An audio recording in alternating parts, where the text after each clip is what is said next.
Hai, Assalamualaikum warahmatullahi wabarakatuh. Beli ragi di Cikini, beli apel di Kemayoran. Kembali lagi di sini di channel Yudi Bagastian.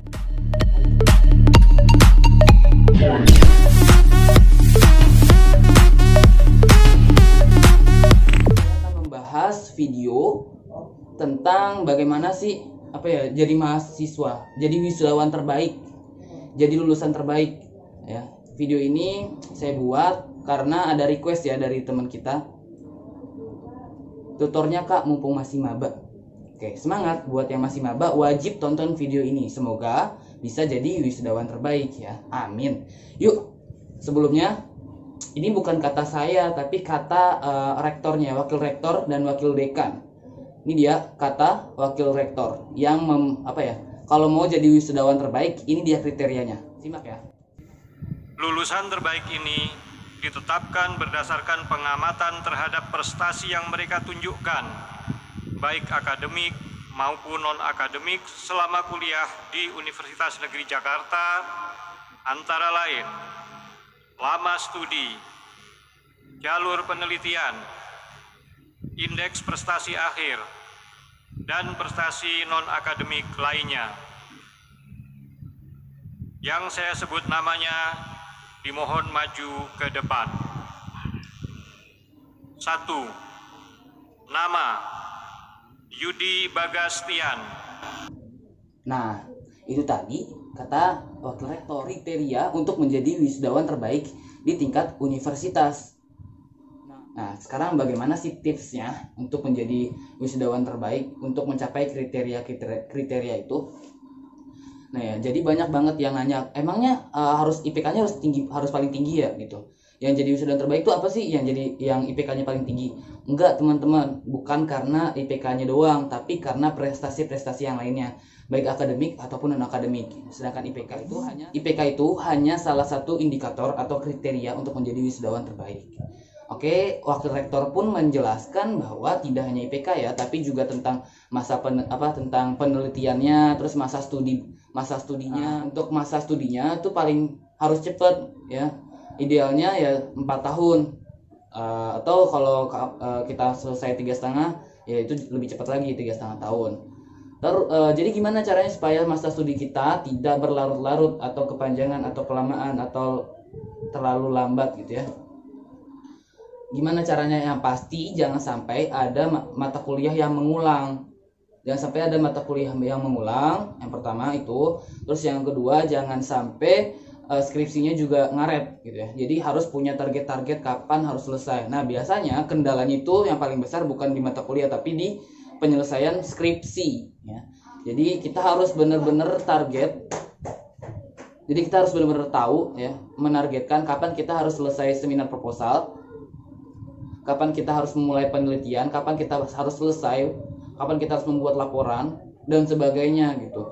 Dan kita juga harus punya kerjasama yang baik dengan dosen, dengan partner-partner dalam penelitian, baik itu sekolah ataupun tempat kita melakukan penelitian, terus observer, partner kita dalam meneliti dan sebagainya. Intinya itu kita harus benar-benar bisa manage semua dengan baik. Itu sih yang pertama ya, masa penelitiannya supaya masa studinya berjalan dengan baik ya, dengan cepat. Nah, selanjutnya jalur penelitiannya. Jadi kalau bisa dibilang yudisium ya.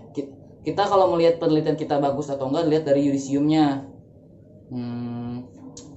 Penelitiannya intinya dari kita buat proposal, terus kita melakukan penelitian sampai kita sidang skripsi, itu harus bagus penelitiannya ya.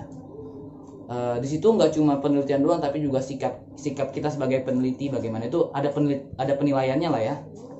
Nah, selain jalur pertama tadi udah masa studi, jalur penelitian ya, terus baru yang ketiga adalah indeks prestasi akhir IPA atau sebelumnya kita sebut IPK.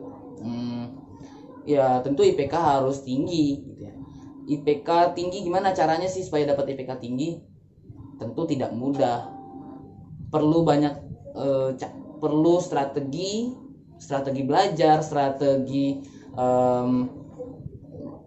strategi belajar, terus strategi kita dalam menyelesaikan tugas-tugas, terus keaktifan kelas, terus hubungan kita dengan dosen, terus kita juga harus teliti ya, harus teliti pada saat kontrak kuliah, karena di situ kita pahamin ya penilaian selama kuliah tuh di mata kuliah tersebut bagaimana.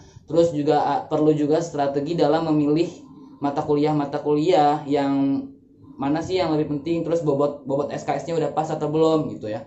Nah, itu perlu strategi semua untuk mendapatkan IPK yang tinggi.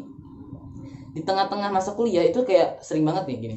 Udah sih ngapain sih ambis-ambis banget, IPK mah nggak ngaruh gini. Ya kalau mau jadi wisudawan terbaik IPK harus tinggi gitu ya.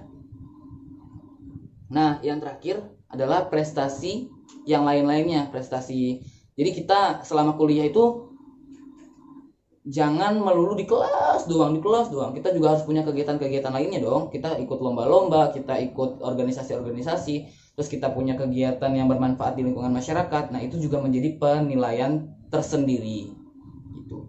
Jadi selama kuliah jangan cuma jadi kupu-kupu doang, kuliah pulang gitu ya. Kita juga harus jadi mahasiswa yang berkembang ya, ikut lomba-lomba di prodi, di fakultas, di universitas, bahkan mewakili universitas, terus ikut kegiatan-kegiatan organisasi mahasiswa, apapun yang bisa kita lakukan ya, kita bisa sukanya apa gitu, ikutlah kegiatan-kegiatan organisasi ya, komunitas dan sebagainya, dan juga harus bermanfaat di lingkungan masyarakat.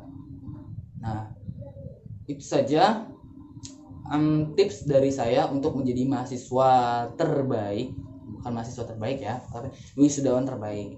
Tapi di atas langit masih ada langit. Jadi jangan pernah merasa puas, jangan pernah merasa ujub. Mudah-mudahan Allah selalu menjaga hati saya dari perasaan-perasaan seperti itu gitu ya. Saya buat video ini bukan untuk pamer, bukan untuk ria, bukan untuk ujub, tapi untuk berbagi, untuk sharing. Semoga teman-teman terinspirasi dan termotivasi untuk menjadi pribadi yang lebih baik, khususnya dalam hal menjadi mahasiswa dan akhirnya menjadi wisudawan yang terbaik. Sekian, good luck, semoga bermanfaat dan menginspirasi video ini ya. Sampai jumpa di video berikutnya. Assalamualaikum warahmatullahi wabarakatuh.